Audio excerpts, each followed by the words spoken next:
To our weekly Q&A show where we answer submitted questions live on YouTube on Tuesdays at 2 p.m. Well, hello and welcome to our Tuesday Q&A show. This is a show I try to do every week where I answer questions that are submitted through ideally the Whitewater Guidebook website. I'll show you here. This is the website here. I'll make it bigger even. And if you want to submit a question, just go up here to, let's see, Gear Garage and click Ask a Question or Add a Comment. And enter your question here. I get questions occasionally through Instagram and all kinds of other places. And I don't check Instagram enough. And so if you want to ask a question, please don't ask it through Instagram. Please, if you put it in this website, it gets cataloged, it gets put in the queue. If it gets sent to me some other way, it might take months even to get back to you on the question. So with that, let's get started with the first question. And the first one's about dry suit shoes for big feet. Any recommendations on shoes to wear with a dry suit for folks with large feet? I wear a size 14 Astrals, but can't get them on my dry suit. So my recommendation would be try size 15 Astrals. Just go bigger. And maybe they don't make size 15 Astrals. Maybe that's the problem. But I usually go half a size or a size bigger when I wear my dry suit. So if they don't make size 15 Astrals, I'm not sure what to tell you. I have no other good answer. You're probably going to end up wearing wetsuit booties. That's my best guess. So try camping more with that one. That's the best I got. All right, next question. Tricky boat repair location. Ooh, geez. So that is tricky.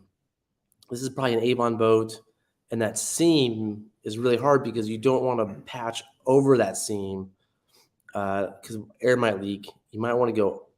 Sometimes you'll pull that seam back and then patch under it, but pulling seams back on old boats is brutal. There's stuff here. Oh, here we go. I love the show and all you do. Such a great resource, blah, blah, blah. This is a tricky hyperlon boat repair question. A small hole. And by the way, everybody, I have a little bit of a cold, so I make coffee here and there. About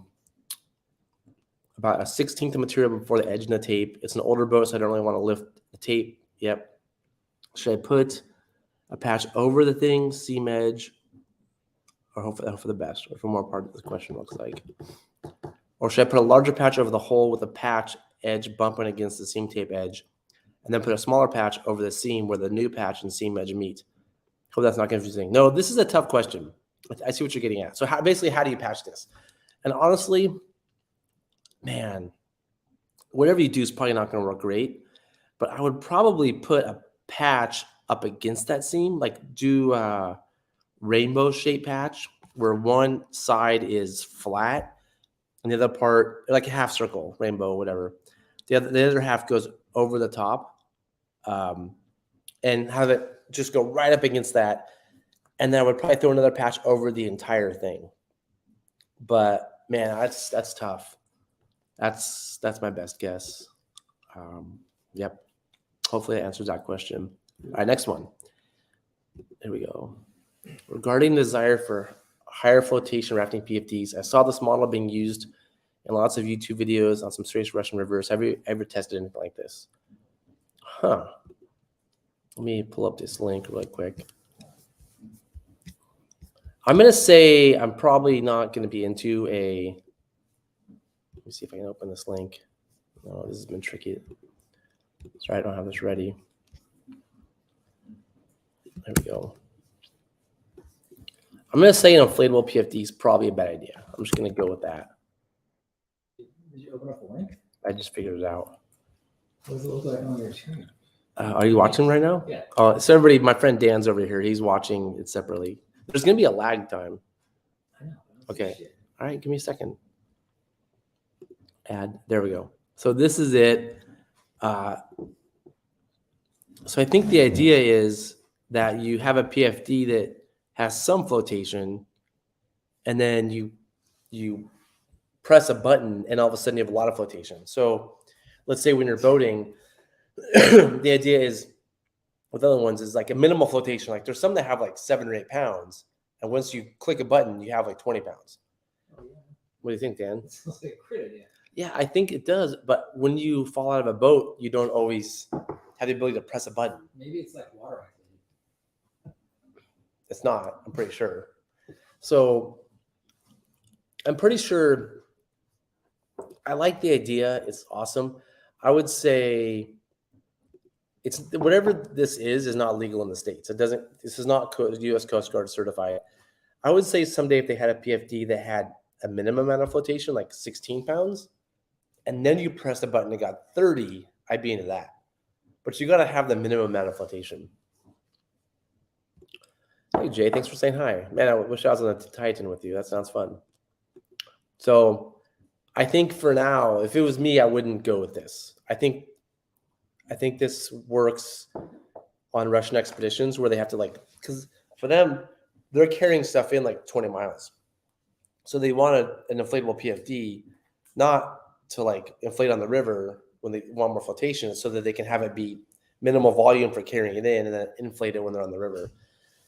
I don't think they use it partially deflated. Let's see. I think they are permanent inflated once you get the river. Yeah, exactly. So it's not like you're wearing a minimal flow PFD and all of a sudden it's like when you hit the water. I think once you fill it up, it's full. Yeah.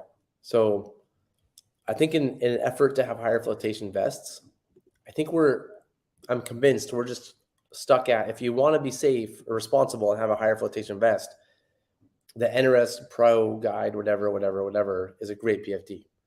If you want something cooler, we need to just send emails to the manufacturers and say, hey guys, how about making something cooler? I think it's now in our hands to, as a community, to say, hey, NRS, Astral, Stolquist, whoever it is, how about you make something that has like 25 pounds of flotation and has cool pockets and is super cool? Dan, you're saying right there. All right. I'm going to remove that. We're going to move on. Next question. Okay. It says topic inflatable PFDs, but something else. Just looking for a quick opinion on a raft. I've watched quite a few of your videos. I'm currently running a 14 RMR. That's a Rocky Mountain raft, but I'm wanting to upgrade my boat. What would your thoughts be if I could pick any boat? I mean, it depends what you're doing. We're in class 2 to 4 primarily. That's everybody. Multi-day trips. I mean, first of all, I've done a video about this. I'm going to say 16 foot. Get a 16-foot raft. It's if you're rowing. If you're going to paddle boat sometimes, then get like a 14 or a 15. But if you're mainly rowing, get a 16. If you could pick any boat, what would your thought if you could pick any boat? I would do the 16-foot wing surge. I designed that boat. It's based on the the Avon Pro, which is a classic boat. I would definitely go with that 16-foot NRS surge. We run a lot of multi-day trips. Yep. We also like to pull the frame and run it as a paddle boat. Well, you can, no, I mean, depend for the lock saw, you can, a 16-foot paddle boat's fine. So if you're thinking like the South Fork American, I probably wouldn't do a 16-foot paddle boat. But for the lock saw, that's a good paddle boat. I like Sotar Moravia, but I'm really thinking of a wing. But I have absolutely no opinion on one because I don't know anybody that has any. Sorry for everybody if I'm stumbling on my words today. I'm getting over a cold. So Wing makes a great boat. They're really good at making boats. I think the downside of Wing is that there's nobody at the factory or the company who knows much about whitewater. And so there are some things about the boats that they're good, they're just not perfect. And when you talk to them, they don't always have the right answers about things because they're not experts in whitewater. They're experts at making boats. They make great boats. That 16-foot surge, you'll be super happy with. The one bummer about it is the Thor attachment system, how the Thors attach. But they have a new system I think, just ask them about the new system, and I think it's better.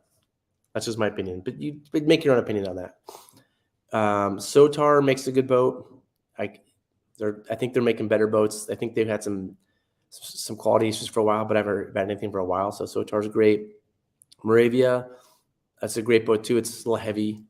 I think they've had some quality issues too, but I don't know. I'm not an expert on that either. So I like my RMR, but it rides really low when loaded and is heavy. Yeah, I mean, it's PVC. Those are heavy boats. The Moravia is going to be heavy too. So if you want light, you want to go Sotar or Wing. They're both urethane, pretty light. I want something tough and low maintenance and will look sharp. That's the Sotar on the wing. I know you push a 16-footer. I don't. Do you mean I push it like I suggest people get a 16-footer, or that's what I actually run on the river? Because on the river I run everything, all different sizes. I think a 16-footer is the best overall boat, and if you go buy a 14, in 3 or 4 years you're gonna wish you had a 16. And I think that because I've just had this conversation with so many people who get a boat too small, and then a couple of years later they're like, oh, now I need a bigger boat for my extra stuff and my friends that want to come. I just think a 16 is the best overall size for most people. It says, sorry, I can't read it because there's a thing in the way. Let me see if I can. Oh, there we go. 16 is pretty big for us since it's primarily just the two of us, and we have to launch it in some crappy spots by ourselves. Yeah, depends on what your definition of crappy. So if you don't want a 16, get like the Wing 14.6, the Williamson. That's a sweet boat. Or get like a Sotar 14 or 15. I'm just going to tell you, you're going to want a 16 at some point. You're going to be like, oh, man, I wish I just got the 16 to begin with. So I guess to answer your question, I'd probably go for you with a Sotar or a Wing 16. And I think Wing makes a better boat. I think Sotar, the people there know more about boating. And so you can talk with whitewater people if you call Sotar, where you can't talk about whitewater people when you call Wing. That's kind of a big difference. It doesn't like crappy spot scream like light boat and easy to like go over rocks and stuff. Doesn't crappy boat scream like light like crappy put in spots scream like light boat and like easy to roll over rocks. Yeah, like a Sotar or a Wing. Right. Yeah. So that's the thing is like, I don't always have the full information here because it says we launch in some pretty crappy spots. I launch in places where we're lowering rafts down cliffs with sharp rocks everywhere all the time. That, to me, that's just a normal Tuesday. So is crappy just mean like the boat ramp ends and you have to carry it 3 feet? Or does crappy mean there's no boat ramp? I don't know what your definition of crappy is. So, but I can tell you with the Wings are going to be, in my experience, the Wings is going to be a little bit more durable than the Sotar. So if we lower Wings down cliffs with sharp rocks, and we're bashing them on things, and we haven't had a problem yet. So if I'm with durability, I'm going to give a slight edge to Wing. Okay. All right. Next question. Zach was wondering if you had any information on how you have fixed your GoPro to the rafts during a grand trip. Looks like PVC in some manner, but I couldn't find a clear shot of it anywhere in the video. Thanks. So it's not PVC. It's just a handlebar mount on a paddle. That's it. And I think, let me see if I can find it here. Let's go to Amazon, amazon.com. Oh, geez, what's going on here? Let's just Google handlebar mount. GoPro mount, see what happens. Yeah, I guess just get something like this. GoPro makes one. That's kind of cool. I use one that I just found on Amazon. It's $15. It's worked for me for a long time. But it looks like GoPro makes one too right here. That's kind of cool. But something, if it'll fit around a handlebar, it'll fit around a paddle. And so, and I like having a paddle because I might need the paddle later. Like some extra PVC thingy is just going to potentially be useless. So I'm just gonna say like have a paddle, then have a paddle with you, and then get the GoPro mount. Maybe bring an extra GoPro mount because sometimes they break. But my advice too, I noticed in the Grand Canyon was if your boat flips and you pull to shore, your GoPro mount is stuck in the mud and will break off when you flip it back over. And so that's why I would say paddles are good because you should have multiple paddles. If the PVC mounts go straight up and when the boat flips, they get stuck in the mud. The paddle, you basically put it under some bags and have it come back off the back tube, and it's less vertical. So I think if you're probably not going to break a paddle like you'd break a PVC mount, but you could. Then you lose your GoPro. So I would say it's a long way of saying bring a paddle and bring a handlebar mount for a GoPro. And even better than a paddle is a sub paddle because especially an adjustable sub paddle because they can go longer or shorter. So actually, I think that's what I had on the Grand Canyon was a SUP paddle. And then I could adjust how far out the GoPro was if I wanted to. All right. Video breakdown, please. Maybe you've seen this. If not, you're welcome. You guys rock. All right, let's see what we got here. This is the last question. Let me figure out how to open this up. This is video review. Daniel, have you ever done video review? No. All right. Let's see what we got here. Are you just going to watch it over there? That can be good enough. All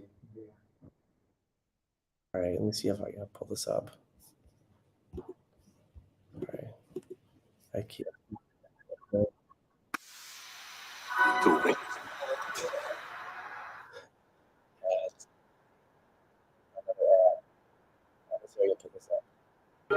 Let's see what he said. I didn't say no. Oh, I can skip it. Okay.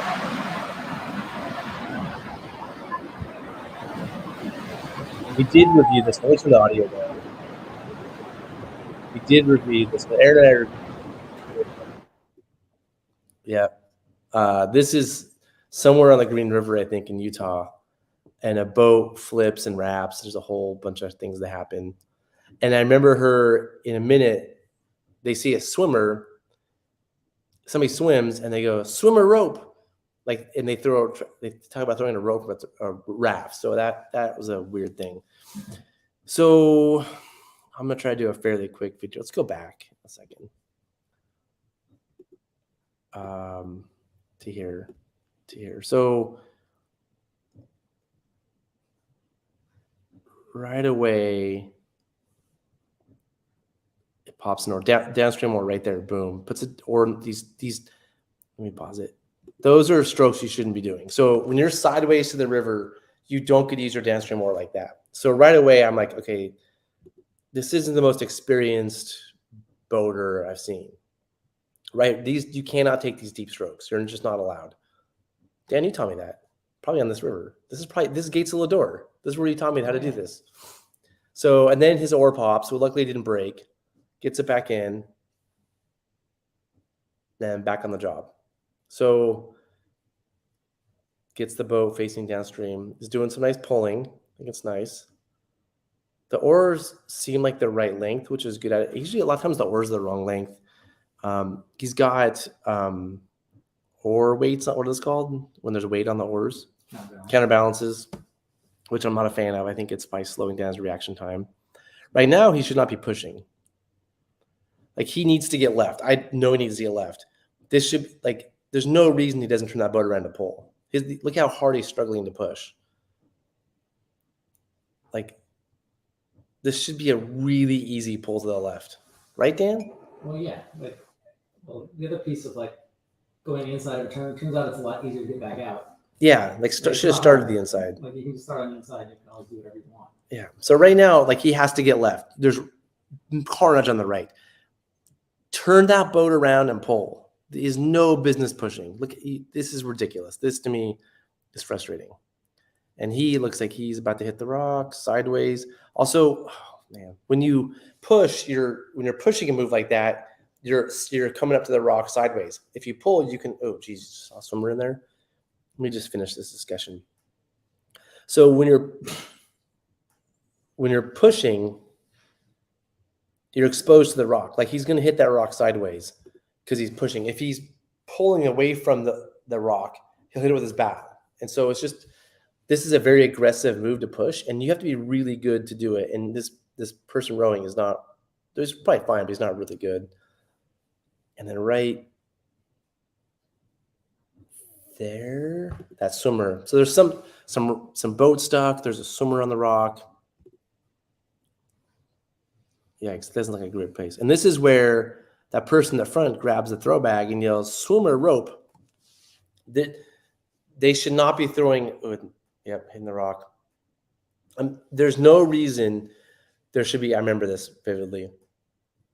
There's no reason to throw a throwback from a boat. I mean, there's maybe one, I don't know, maybe there's like 1 in 1,000 reasons.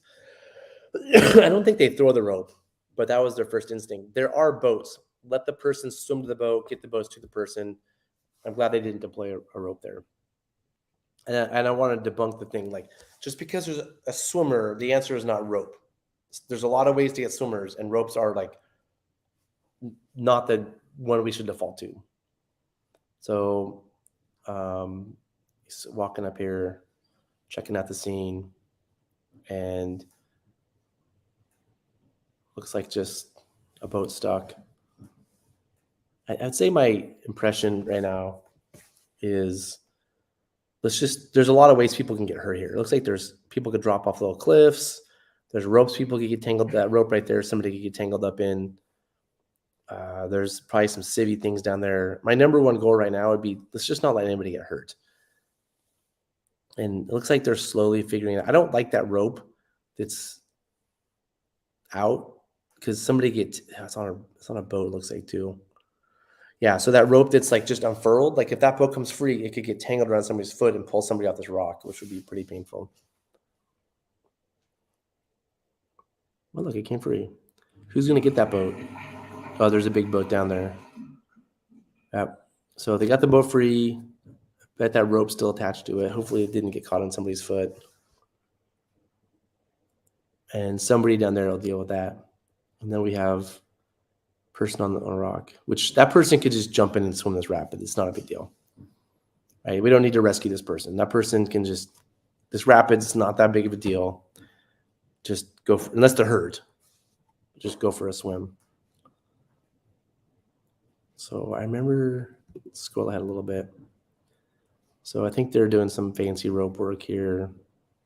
Yeah, all these ropes are scaring me right now. They're probably important, but these ropes are a lot of opportunity for people to get tangled in them and dragged downstream. And again, like, everybody's safe right now in this moment, but all that rope right there next to her is dangerous. I don't like that. So more of this. More of this.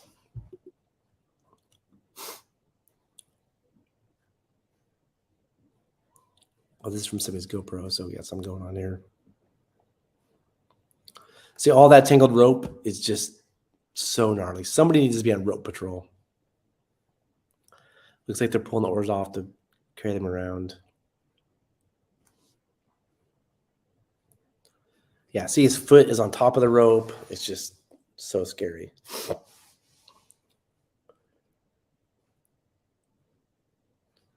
They got the oars. They got to carry those oars around later. So, I don't know. They're doing something. They're having fun. I'm going to scroll ahead. Looks like they got the boat around. Nobody got tangled in ropes, from what I can tell. They're pulling on it. So they're just going to use ropes to pull it around. That sounds smart.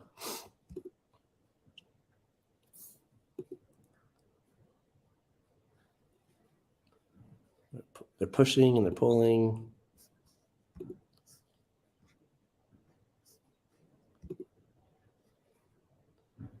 All right. Oh, there it goes free. They get it free. And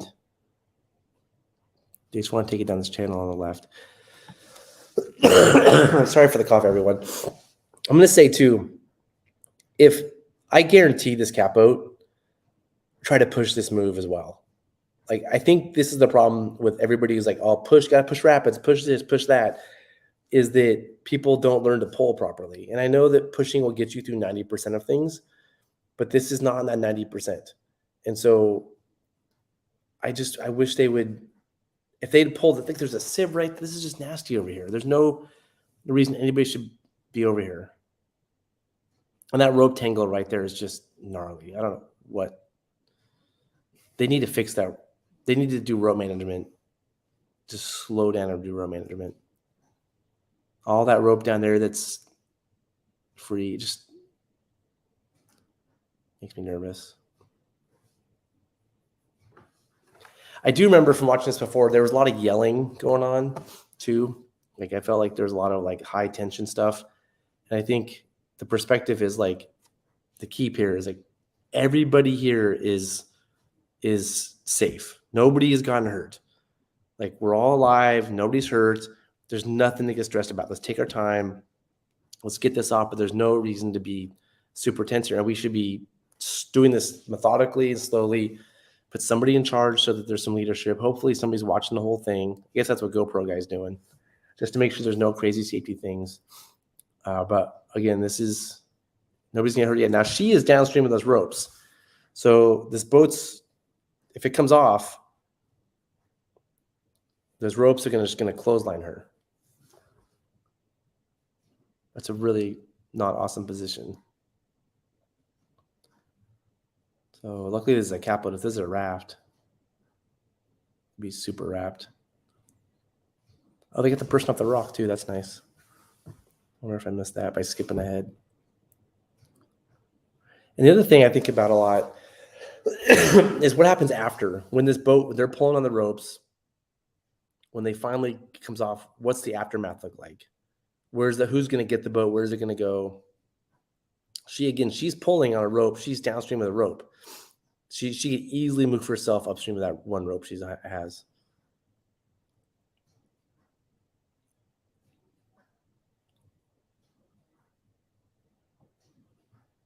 Yeah, when that boat comes off, it's just going to yank her off. Oh, yes, hero jump. That is awesome. What do you think of the hero jump? I love the hero jump. It just happened. Is that somebody on the boat in the water? I think, wait, yeah, somebody. No. Wait, something. Oh. I think it's gear. Wow. Yeah, I mean, there we go. It came off. There's ropes everywhere. There you go. Yeah. Yeah, hero guy needs the rope now that the boat's free. Yeah. And now it's pretty much done. They got the boat off. Nobody fell in. Nobody got tangled by ropes. Hero guy can just jump on the boat. It's good to go. He probably needs to push it off a little bit. I'm going to fast forward a little bit here because this is.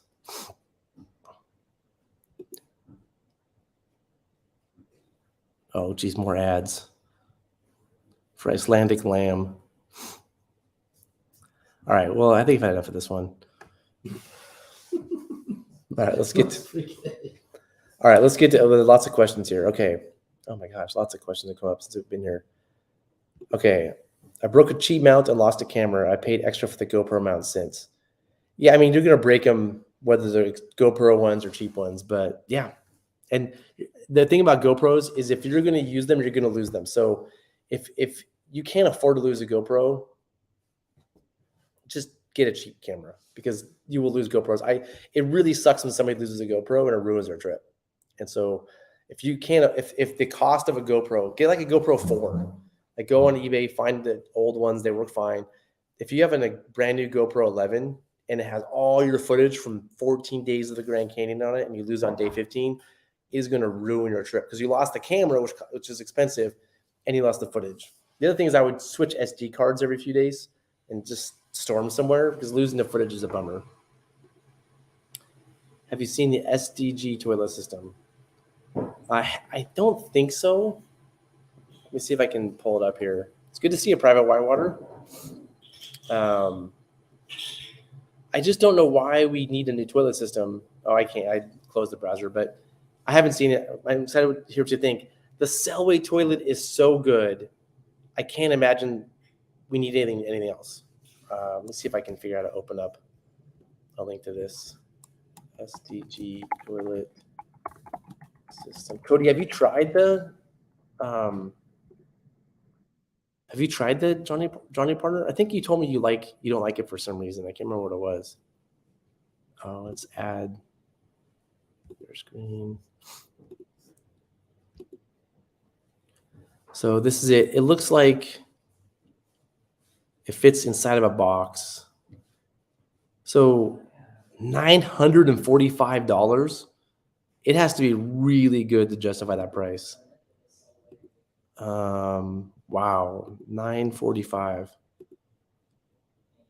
Huh.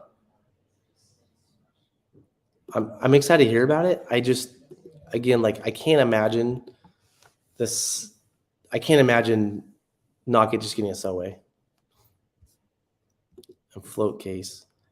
Yeah, you can get the float cases for the GoPros. That's smart. I would get the floating cases for sure. But on the Grand Canyon, we had a guy who flipped and his GoPro mount got stuck in the mud, and we flipped it back over. It broke off. He lost his GoPro and all his footage. It was a bummer. I personally like a sub paddle mount off the backside corner of the raft. Yep, I think a sub paddle is the way to go. I like the rear side perspective better than the center. Oh, interesting. I like the centered for rowing. For paddle boating, I could see the back corner. But the sub paddles are longer, and if you get an adjustable one, they're pretty sweet. Yeah, couple rope. They had a lot of rope out there. That was not great. Should have made this video already. I'll ask you next week if needed, but I want to build a cataract frame for a 16-foot boat. Needs to carry gear. What dimensions do you think? Oh man, I mean what dimensions for a cataract frame? I don't know. I would say a good standard for catboats is 36 inches between the tubes. But man, I've not made a frame about I've not made a video about how to make a cataract frame. Okay. I really want to do the stretch. Looks fun. Yeah, big yikes for sure. It's 100% a pull move. Undercut wall on the river right with strainer on the boulders on the right at the end. Pull left off the wall and pull right. Yeah.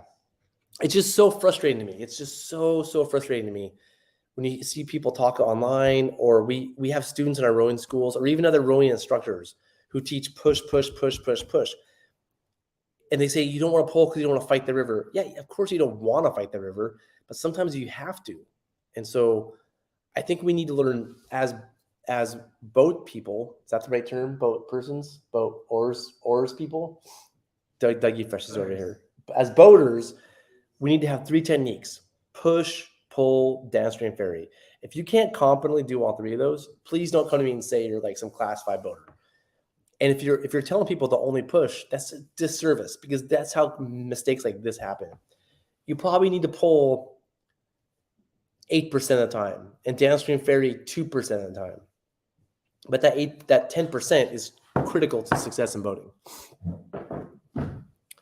We had pushing enthusiasts on the Grand combined with poor timing and momentum management. It made editing a real challenge, not to mention, don't get me started about pushing enthusiasts this summer. Same thing, like there's people who want to push into eddies and they come in crashing full speed into eddies, which cause problems for everybody else. It's just absolute nonsense. And we had, this topic just makes me so mad. How is the Iceland scout mission for future trips? Looks like fun for the pics and footage. Yeah, I mean, I'm still here in Iceland. I have a cold. It's cold here. I've been sick for about a week now. I saw some awesome rivers. It's an interesting place to offer a trip. I have to wrap my brain around that more. The one river that's really commonly commercially done, the East, has one really hard rapid that I saw so much carnage in. So I don't know. I'm thinking about it. I got to wrap my brain around it when I get home, but I'll be home in a few days. So, well, thanks everybody for watching. That's the end of the show. Any final words, Freshie? I have a question about the Selway thing. What was the question? Oh, you have a question. Like the Selway fabrication thing. I have a buddy who doesn't use it any longer because it stinks whenever he rows it. Like, what's he doing wrong? Back to the Selway question. I have a friend with the Selway shitter, and he doesn't use it any longer because it stinks when he's rowing with it. Is he doing something wrong? Is it you? Real? Are you the buddy? No, this is Eric, like Barnes. Wait, when it has shit in it? Mm-hmm. Yeah, it's a groover. They smell. Yeah, but like throw just like you have your little eco. What are those things called? The eco safe toilets. Yeah, like that doesn't stink, but somehow the Selway one does for him. Like, I'm for real speaking for a friend. This isn't me. Okay, so I am some of the metal toilets don't stink as much because they're like the lids lock on like way tighter. Yeah. But because of that, because they lock on way tighter, they're harder to get off too. So like some of them, they started getting hard to get off, and you're like, I remember with the joining partners, you ever do that thing where we had to like pry it open with the bars? Yeah, 100%. Yeah, because they're so tight that over time they just kind of locked into place. So I think the plastic allows for a little bit more like poop air to get out. So I accept that my groover's gonna smell like poop, and I put the chemicals in there to minimize the smell. But they're gonna smell like poop. So is that like a generally accepted thing for most people out there? When we're like, hey, I kind of want something to poo in that doesn't stink like poo when I'm rowing in it, because I have to hang out in this boat all day. yeah, I mean, you probably don't. It doesn't smell that bad. It smells like poo. Like, according to my buddy Eric. I mean, it smells like poo, but have them get the chemicals and put chemicals in there. So that might be the answer. Like, that's not always not doing it. Yeah, like if it's just poop in the groover and there's no like chemicals for the smell, it's gonna smell like poo. You're probably right though that the metal ones smell less than the plastic ones. I never thought about that, but it's not an issue for me because I put the chemicals in there. Well, yeah, or you have somebody else row the poo because you. Because you own the company. I rode poo the other day. Wait, I rode poo on the Tuolumne trip when I didn't know the company. They're like, you take the poo boat, and it was a Selway toilet and it smelled like poo a little bit. Right. Because they didn't have the same. We have really good chemicals. They had inferior chemicals. So that's a good point. Maybe they smell like poo. Good question, Dan Martin. You could have just asked me. Oh. Yeah, and don't you add some enzyme that makes it smell less like shit and more like peach? Yeah, we have this stuff, and it's like I gotta find it. I'll share it on another episode. If somebody asks me another week, I'll share it on a different episode. So thanks everybody for watching. We have a new member, Lance. Thank you for becoming a member, Lance, and thanks for everybody's support. I'm sorry I have a cough and I'm not feeling too good today, but I'll be back home in a week and we'll probably start doing more live shows starting up in a week. All right. Thanks, everyone. Dan, Dougie, anything to add? No, we're good. Inspiring.